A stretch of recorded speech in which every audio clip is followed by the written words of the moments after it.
Welcome back to Get It Real, where founders, creators, and leaders pull back the curtain on what actually takes place when they're leading with purpose, clarity, and heart. I'm Dan DeShulo, and today I'm sitting with Jeff Pizzino, APR, communications veteran, who spent nearly 4 decades helping brands find their truest voice.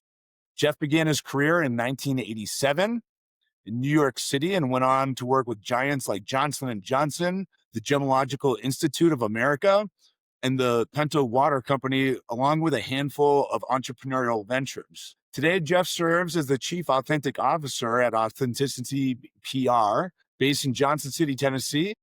He's known as a spin-free PR pro, a storyteller devoted to clarity, impact, and authenticity. Jeff, it's great to have you here. Thank you, Dan. I'm excited to talk about the principles of PR with you and your audience. Great. Now, you've been in business of storytelling since the 1980s, before social media, before personal branding, before everyone became their own PR firm. What first pulled you into this world? Well, so I'll talk about storytelling in a second, but like how I got into the public relations world is when I enrolled at BYU, Brigham Young University, I didn't know what I was going to major in.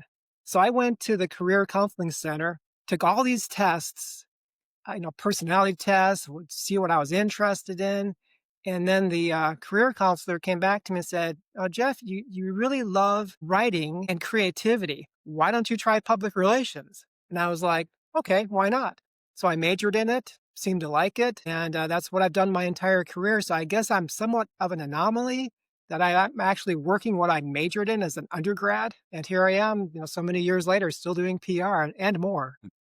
You've worked with legacy brands like Johnson & Johnson and new ones like Converus. What made you eventually step away from the big agency world to build something of your own? Well, so I worked in the big agency world just with my very first job. And then after that, I got frustrated with all the ladders I were to climb at Ketchum Public Relations. I mean, it was a great place to learn, being in the #1 media market in the US, being with the top 10 PR agency. That was an incredible opportunity right out of school. But I wanted to do a lot more. I felt I was more talented than just making copies and coffee so often at work, as an entry-level position. I did build media lists and stuff back then and write some pitch letters. But then after that, I went right into entrepreneurship with a brief stop at Johnson & Johnson. I had a temporary job there. One day I just quit my job at Ketchum. My wife was like, huh? But I found a temping job at Johnson & Johnson where we lived in New Jersey at their headquarters. And I actually made more money there than I did Ketchum Public Relations. I could have stayed there and had an incredible career. They loved me. They were ready to hire me full time. But I had a friend from BYU who had started a PR advertising agency in Southern California. And so I thought, hey, that sounds like fun. So we moved all the way across the US and I did that for a short time.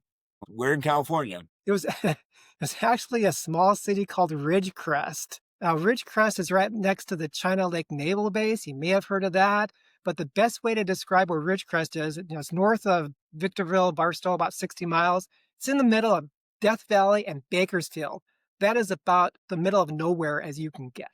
Not the California I'm imagining in my head with the, surfing in the morning and walking on the beach. Right. The beach was not very close to there, but I did later move closer to the beach. You built your whole philosophy around authenticity. When did that word stop being a buzzword for you and become your actual mission? Wow.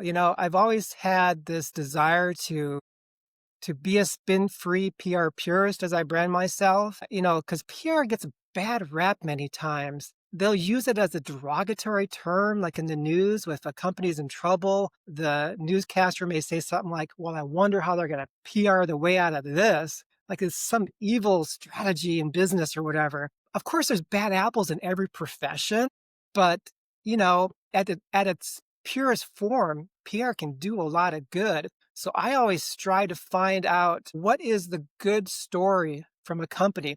Do they truly have something of value that's helping people's lives improve? And if they do, then yeah, I want to work with them. If they don't, well, I'm not that interested then. So my philosophy is you got to be authentic about what you tell. Just tell the true story, but tell it effectively. Do not spin. Do not try to make your company or your product or service sound better than it actually is, have a quality product to start with. Yeah, and so lessons learned over time, how do you tell that story effectively if it's not, let's pretend it's not a necessarily a great message on the surface? What are sort of the core elements that go into that? Well, so PR and marketing have a lot of crossover. So we're doing essentially the same market research, figuring out what are your key points of differentiation? Who are your competitors? And what are your competitive advantages? So those are all the things I'll look for at first. And then figure out, okay, then how do we tell your story so that your company, your product, your service is more advantageous sounding, more beneficial to your target market than your competitors? So it's really a matter of going through that and figuring all that out. But behind that is making sure that your company embraces ethics and values 100%. Your CEO has to be committed to being ethical because that will, of course, then influence the rest of the company, his executive team, all the staff, and how you tell your story. So you've got to be authentic and genuine in all your communications. It's interesting that authenticity was the word of the year in 2023 from Merriam-Webster. I'm sure if you remember that, but they announced that authentic was its word of the year, citing a substantial increase in online lookups driven by a crisis of authenticity in the age of AI, deepfakes, and misinformation on social media. Imagine that, a crisis in authenticity. So one of my goals, my mission is to bring authenticity to the front and help companies just be real. Yeah, there's never been a better time to be in the business of authenticity, I don't think. You've spent your career crafting stories that move people. What in your eyes makes a message land and what makes it real? So, there are about 170,000 words in the English language. So it's like, okay, which words do I need to choose to tell my story with clarity, impact, and authenticity? That's where I come in because so many companies, so many businesses don't know how to do that effectively. So you've got to figure out, how do I tell my story so that it is attention getting, engaging, and persuasive? If you don't get someone's attention from the get go, you're dead in the water. And it doesn't matter how you're communicating, whether it's via PR, advertising, marketing, sales, whatever it is, you have to get your stakeholders' attention, your target market's attention first thing. So that's what I look at, because when you can do that, then when people hear your message, your communications, it's not noise, because people are being bombarded with messages. So if they classify it as noise, they're going to ignore it. However, if you get to the noticeable side, take your message from noise to noticeable, then you got their attention and you can engage them and you can persuade them. That's great. So you've created taglines for million-dollar brands. You've secured celebrity endorsements, even product placement in TV and film. Of all the wins, which one stands out and still makes you smile today? Oh yeah, that's a great one to answer. I would say my career at the Penta Water Company in Carlsbad was one of the funnest jobs I ever had. We had a premium water brand. It was truly the purest known bottled water on the market. And when you measure it by TDS, which is total dissolved solids, it was like a 0.07. Your tap water could be anywhere from 200 to 700 parts per million, TDS reading. Bottled water typically is around, purified water would be a 5 to 10 or so in there. But this was just a purest known bottled water. And so we had a premium brand that sold for, back in 2004, $1.79 for a bottle, 16.9 ounce of bottled water. It's kind of crazy to think that, but the brand had this high perceived value, and so we had tons of celebrity endorsements. We had Farrah Fawcett, we had Sting. I mean, I would get calls from Sting's butler saying, "Oh, Sting needs some more water at his villa in Malibu, or in Italy." So he had like 4 homes throughout the world that we would ship product to. So we had these endorsements in exchange just for product. It was an incredible deal. We didn't pay for any endorsements, except we also got the Olympic swimmers. Now, who knows water better than Olympic swimmers? We had Amanda Beard, Jason Lezak, Aaron Pearsall, some of these great Olympic swimmers back from the early 2000s endorsing the product too. So I managed what we call the Penta people. We had a whole wall of 8 by 10 signed by these celebrities and NFL players, Major League Baseball players, NBA players. It was nuts. These people loved the product. But one of the best wins when talking about product placement was The Biggest Loser. So their very first season, which I believe was in 2004, somewhere around there, I was able to successfully negotiate a contract with them where we shipped them pellets of water for their contestants to use on the show without any other payment. So we Huh. had a first year because it was an unproven show, which turned out to be a hit. Yeah. And so that was pretty cool to see our product on The Biggest Loser for free and just exchange. Yeah, it's funny to think, like, how things have changed over time to the point how difficult would that be now? Like, is that even possible? Well, so the second season, because they were proven commodity, then they charged us $10,000, which was still a pretty great deal. But then after Yeah. that, it went up so high that we couldn't afford it any longer. I believe there's still shows where you can just get product on if you can Wow. work it into the storyline. It depends. I mean, depends how big the show is, if it's a movie, whatever it might be. You never know. That's great. Huh. Remember, as a kid, I grew up drinking hose water, right? Yeah. And I somehow lived to tell the story. So you've worked both sides long ago, corporate and most of your career entrepreneurial. How do you tailor the art of storytelling when you're dealing with big institutions versus scrappy startups? I don't know if it really changes much because you look at, again, your key points of differentiation. You want to have from the get go. This is what I always tell companies, startups especially, from day one, you have to have public relations. You don't wait for later when you think you might need it. You want to have it from day one to lay the foundation so that you are communicating successfully your mission and vision statements, your values. And you also want to create a founder story or origin story, depending on how your company is formed, so that when you have employees coming on, they immediately get it. So you want to have the mindset that your number one customer at your company are the employees because they're your lifeblood right there. I mean, if you don't have happy employees, you don't have a happy company. And in my master's thesis, I wrote about corporate culture because I'm so passionate about that because that's internal public relations. And there's a funny story about Henry Ford, if I could share that. He was known for running a company that was very efficient, right? He wanted just to produce that Model T and just have it done off the line as quickly as possible. And employees would come to him with like personal problems or issues in that. And he was quoted as saying at one time something to the effect, why, when I only need a pair of hands, do I get the whole person? So, in other words, he was just hiring hands and feet, not winning hearts and minds. Mm. You got to win the hearts and minds of your employees from day one so that when they come to work, they don't feel like it's just a job. I'm here for the check. I'm getting out of here at 5 p.m. But they actually enjoy it and they see how they're contributing to the company. They feel empowered and they understand how their contributions contribute to the overall strategic business objectives of the company. So this is a particular area of passion and interest for me. I come from a consulting background and worked in sort of internal communications for a large part of my career. What organizations sort of pop out at you in terms of like they're doing it really well or as well as anybody in terms of that treating the employee like the customer? The poster child for treating employees as the number one customer was Southwest Airlines.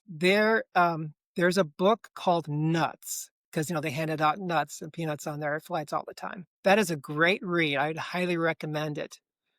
So that was their mantra that the employee is their number one customer, and they worked really hard to create a great corporate culture at their company, and they looked for people that had a thought outside the box. So I don't know if they still do this, but one of the screening tests they would have is that they would give a job candidate something to color, a little image to color in, and they ranked people higher who colored outside the lines. For example, Ah, IKEA is another great example. of a company that gets it. Leading by Design is a book about them. And in there, one of the things that really stuck out at me was how they try to treat everybody equally, have more of a flat organization. For example, no executive parking privileges. I remember when I worked at a network marketing company in Chandler, Arizona for 2 years, they had covered parking right close to the front door for the executives.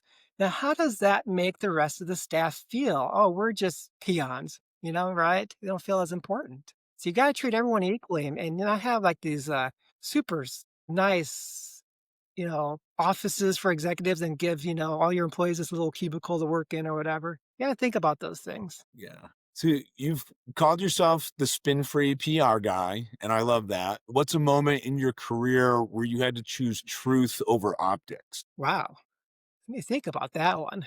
I would say, so I think the biggest challenge I ever had in doing that was working for a network marketing company that had a meal replacement product, nutritional supplements and all that.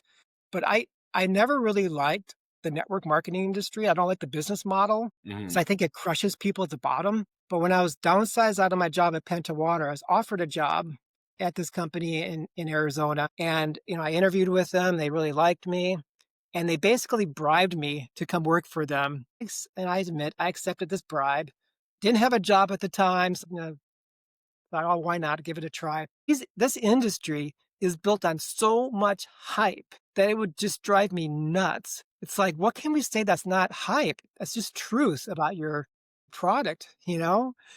That was rough. That was really rough for me to be there and try to communicate genuine stories about their product. And because of that, I couldn't really do press relations there because the network marketing industry has this kind of, black mark against them to start with. And like, what are you going to say about them to the consumer press? It was really tough. Most of my communications with them was to their distributors and to the employees. I did a lot of employee communications there. So what would you say is the biggest lesson from that whole experience? I would say, as a public relations pro, you want to make sure you work for or with a company, depending with your if you're internal or external, that you are passionate about. You have to believe in the product or service. I have two clients right now. Converus, you mentioned with this lie detection technology. They have a technology that monitors or measures changes to involuntary eye behavior to detect deception. Quite the antithesis of polygraph that's very invasive. This is all based on machine learning.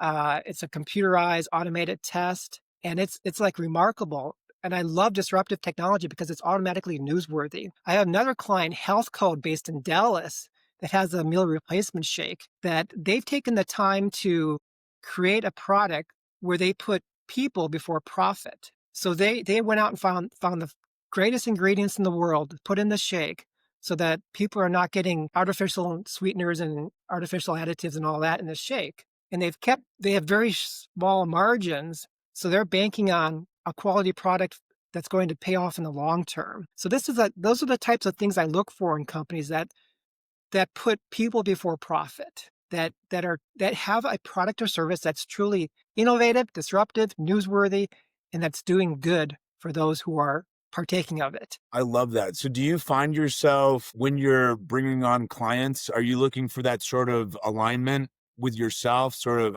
the only companies you want to work with are the ones that are doing good in the world or doing good by people? Definitely, because I don't want to work with a company that has a poor quality product or service because I'm not going to spin anything.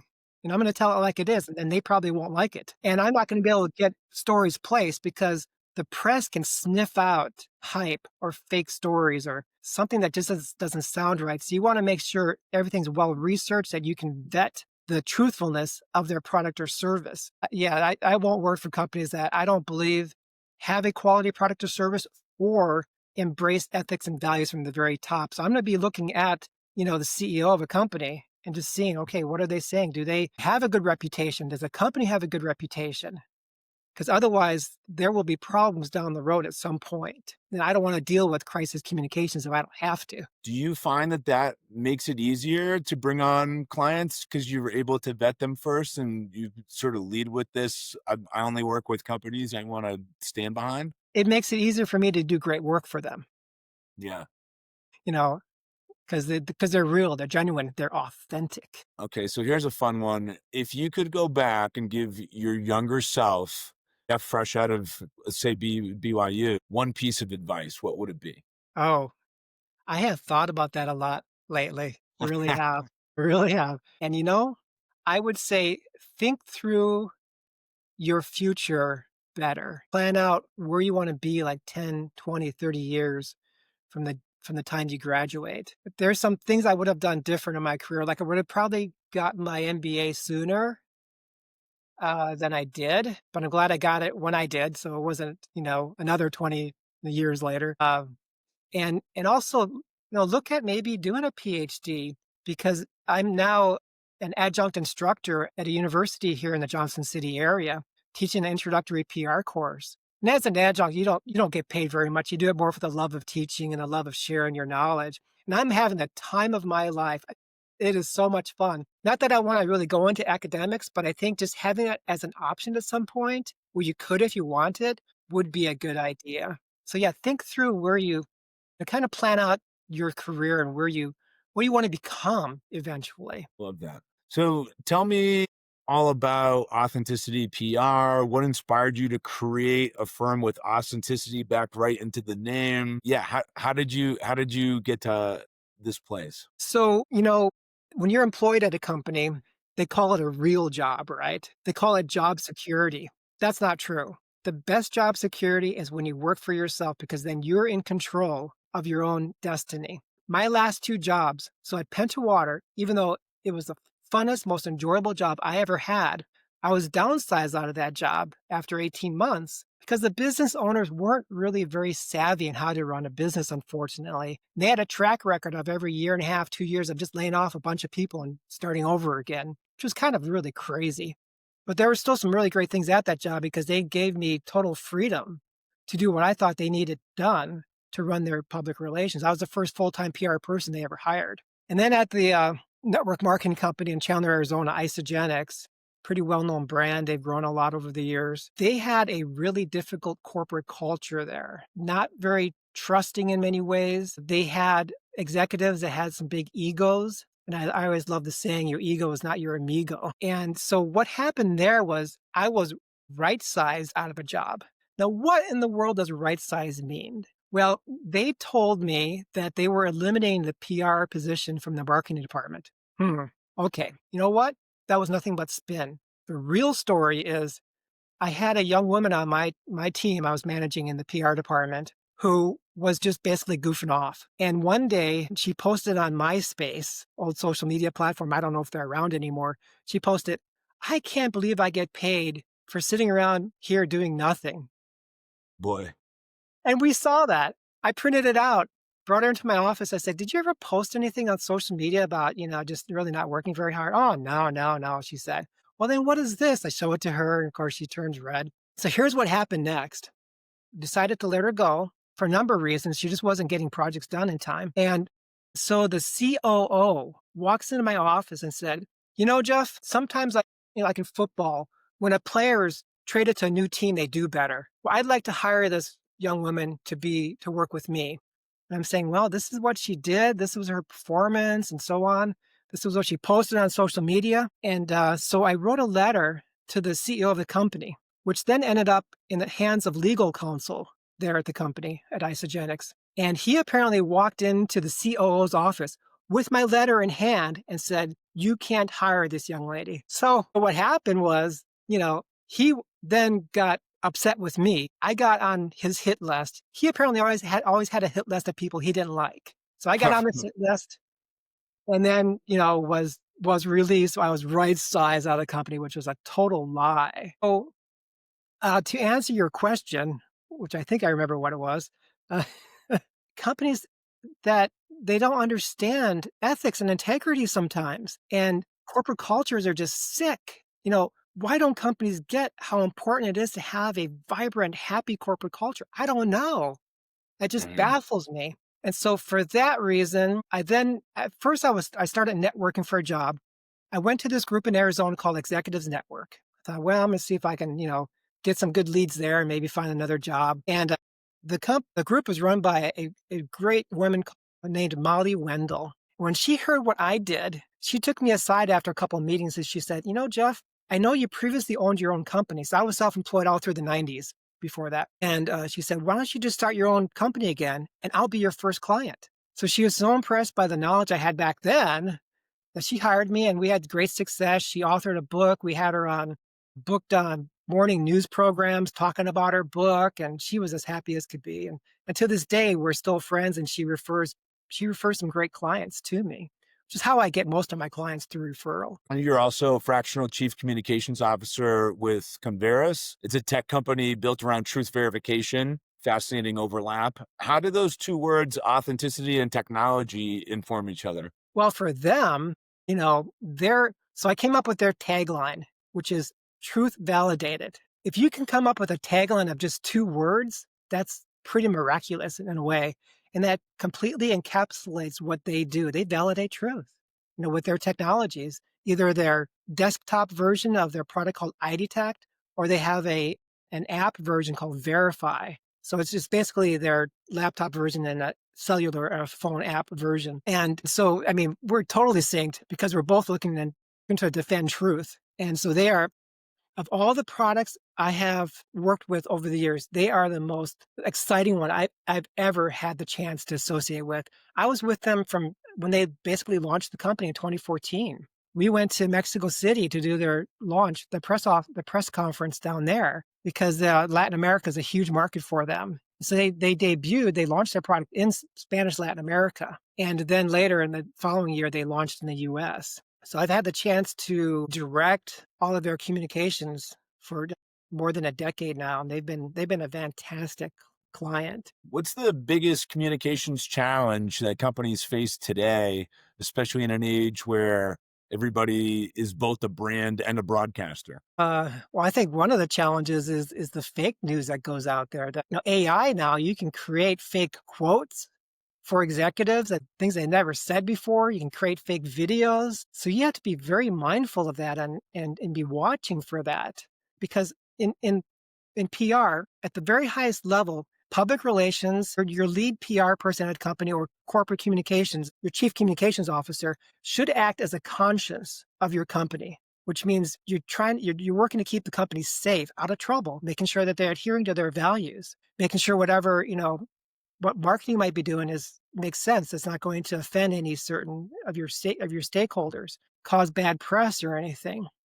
So you need to figure out what you're going to say and say it effectively. That you're being truthful, you're keeping the company safe. You got to stay out of trouble because news will spread like wildfire on social media if you do something wrong. And you also want to do what you can to get good reviews and be engaged with your stakeholders on social media. So yeah, watch out for fake stuff going out there that might be attacking your company. As your company scales, you will become more and more of a target. So you've got to keep an eye on that at all times. You've worked with celebrities, scientists, CEOs, every kind of communicator. What separates the ones who connect with people from the ones who just perform? Those that are more personable, or those that show genuine, authentic empathy and understanding, those that understand that public relations, by definition, is establishing mutually beneficial two-way relationships between an organization and the stakeholders that it serves. So marketing is more of just a push strategy. You're just pushing messages out there. Whereas public relations is both ways. You're doing a lot of listening. You're responding. You're showing that you care. You want to be a caring company, not just to your employees, but all your stakeholders, your customers, your board of directors, the press, vendors that you work with, everybody, any entity that touches your company one way or another is considered a stakeholder. And you want to have those mutually beneficial two-way relationships with all of your stakeholders. How has your view of success changed from those early agency years to now leading your own firm? Yeah, I've learned a few things over the years. And I think the top message I would share regarding that question is that when you take care of others, help other people get what they want first, then you'll get what you want. The premise of my master's thesis about corporate culture was essentially When you take care of your employees, your company then will have a much higher potential of being more productive and more profitable. It's great. Here's another one for you. You've earned your APR from the Public Relations Society of America. You've got an MBA. You're even contributing to cracking the success code. What's Right. uh what's one code you think most people still haven't cracked about communication? I would say probably the clarity component of it. There are so many communications out there that are baffling. Have you ever received or have you ever had someone hand you a business card and you look at it and you're looking at it, you go, I'm not sure what you do. You know, so you have just seconds to quickly clarify what you do and answer the question for them, what's in it for me? So you always have to be thinking about that from the customer standpoint. What's in it for me? How are you serving them? How are you helping them to get what they want? That's probably the number one thing. Companies that you get tech companies that have very cool technology, but it's so complicated that sometimes they can't figure out how in the world do we tell our story so that is super clear. Yeah, that's great. Here's a little follow-up to that. How do you personally balance that clarity with vulnerability, especially when you're the one that's helping other people tell their truth? You know, Showing that you're vulnerable isn't a bad thing. It shows you're human, you know? You can't all be superheroes, really. I mean, you've got to show that, if you make a mistake, for example, it will happen at some point. And when you make a mistake, the saying is, when you mess up, you need to fess up, you know? And then you talk about, hey, we messed up here, but here's what we're going to do to make it right. So, be human, be genuine, be authentic. I was at a was seminar and the guy was supposed to be talking about investments and he started telling his life story and how he got involved in selling investments and he completely pivoted through the course of telling his story to talking about how he was abused as a child and that sort of made him who he was and the whole audience was completely floored. People were crying. People came up to him to talk to him afterwards. And it was just this wild, in that moment, he chose to be vulnerable and it completely changed the entire way that everybody connected with him. It was a beautiful thing to see. Yeah, yeah, yeah. Story is so important. My wife, after she majored in music at BYU, she later got into a career in storytelling and has done that for her career for the most part. And I learned that story is that we're wired for stories. We make sense of the world through story. And if an organization is not embracing storytelling, they're missing out on a huge communication advantage amongst their competitors. All right. So getting back to your business, looking ahead to the next 6 to 12 months, if you could wave a magic wand, what would you most want to accomplish? And what's the biggest challenge that's standing in front of you right now? The one thing I really want to finish is my first full book. So you mentioned cracking the success code. I wrote a chapter in this book. So I'm one of 10 authors in this book. And the chapter that I wrote is all about corporate culture. Again, something I'm very passionate about. When I was at the Gemological Institute of America, it was it was a very, very oppressive culture for me in my three-person PR department. Other departments were fine, but for some whatever reason, I lucked out and had a very difficult type a command and control boss, which was a very trying experience for me. But you learn from any experience. So I learned patience. And I also learned that I'm going to get out of there as fast as I can to find a great job, which I did at Penta Water, which is also in Carlsbad. But so I want to finish my first book. And I have actually two books I'm working on. One is called 61 Slices of PR Wisdom, and another one is just going to be called Authentic Business. So if I can find the time to finish those books, I'd be super grateful to get those out. Great. You've been doing this for nearly 40 years. What's the part of the work that still keeps you up at night or keeps you coming back? I'm a very ambitious person, and so sometimes I try to take on too much. I want to do well for my clients. I want to make sure that they have the best possible communications, that they're getting massive press coverage, that all their communications have clarity, impact, and authenticity. So I'm always thinking about them. I mean, one of my wishes every morning, I'm always praying that I can use the talents I've been blessed with to bless my clients because I want them to be successful because I'm only successful when they're successful. So that keeps me up at night sometimes, figuring out how I can do that the best way possible. And PR seems like it could be high pressure, deadlines, crises, clients. How do you decompress and protect your peace? You've got to have me time. So my me time is studying Italian, practicing guitar, playing disc golf, reading, enjoying British humor, comedy shows, things like that. So you got to make time for yourself. That's probably the biggest challenge as an entrepreneur since 2018. Sorry, since 2008, the wrong decade. Okay. I've owned my own business since 2008 now. The third time I've been self-employed. Running your own business can be a huge stress, but you have to make time for your spouse, for your kids, grandchildren, friends. And you got to take time off to decompress. You got to exercise. You got to eat right. You got to have family time. Yeah, there's a lot to do. Yeah. So you've built stories for other people your whole life. What story are you telling now? What's your story? Well, it'll be coming out in my forthcoming books, right?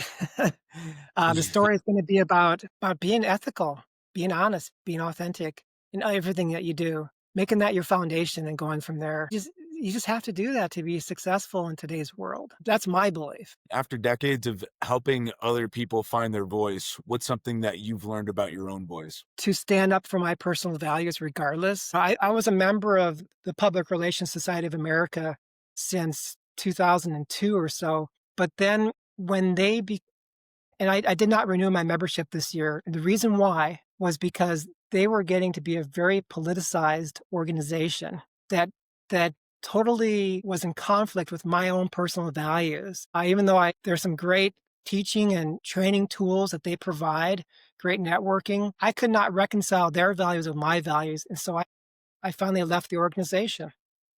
So you've got to stand up for your values. You can't onto current fads or social justice causes that don't really have substance. So that's why I always tell companies you have to establish your values from day one so that then you're not in a dilemma as to whether or not you should jump on the latest, social justice cause. You got to think through things and does it align with your values? And then when you clearly articulate your values, then those people you hire, they know what your values are and they'll join your organization if their values align with your values. The show's called Getting Real. Jeff, before we close, what does getting real mean to you in business and in life? Simply being authentic. Be yourself. You shouldn't try to be what you can't be or what you aren't. And I talk about that a lot. I have a weekly newsletter. You can go to AuthenticityPR.com and you can get a free report on business storytelling strategies and sign up for my weekly newsletter. And I rant and rave about a lot of fun stuff, in my newsletters every week between the 10 songs that are good PR advice, the top 10 songs that are not good PR advice, just to have some fun. I talk about dealings I have with businesses. I recently had my credit card number stolen and someone ordered like 107 pairs of Nike socks from Kohl's. And they also had my email address. And so I received notification when the shipment was coming. They were shipping it to a hotel so when the shipment arrived there, I went over there, I intercepted the box and got it. And it was a real nightmare that, I did this for Kohl's. I saved them all this merchandise loss. And you know what they gave me as a thank you? A $20 store certificate. Whereas there's a box of $400 worth of socks, Nike socks, and they gave me a $20 thank you. And I'm like, really? Okay, well, now it cost me a lot more than that in gas and time to do this for them, but whatever, That doesn't surprise me at all. Yeah. Jeff, you have the books coming. Anything else that you want to talk about or resources to share? No, I'd love for people to subscribe to my newsletter. I think they really enjoy it. I get people telling me all the time that I'm the only newsletter they read on a weekly basis. It's very personable. It's just kind of, off the cuff. I try to make it a lot of fun. So I think if people subscribe to it, hopefully they'll see the same. And they can go to my website too and see all the back issues if they'd like to. I'll make sure to provide those links in the show notes. Awesome. Everybody, Thank you. that's Jeff Pizzino, APR, Chief Authentic Officer at AuthenticityPR.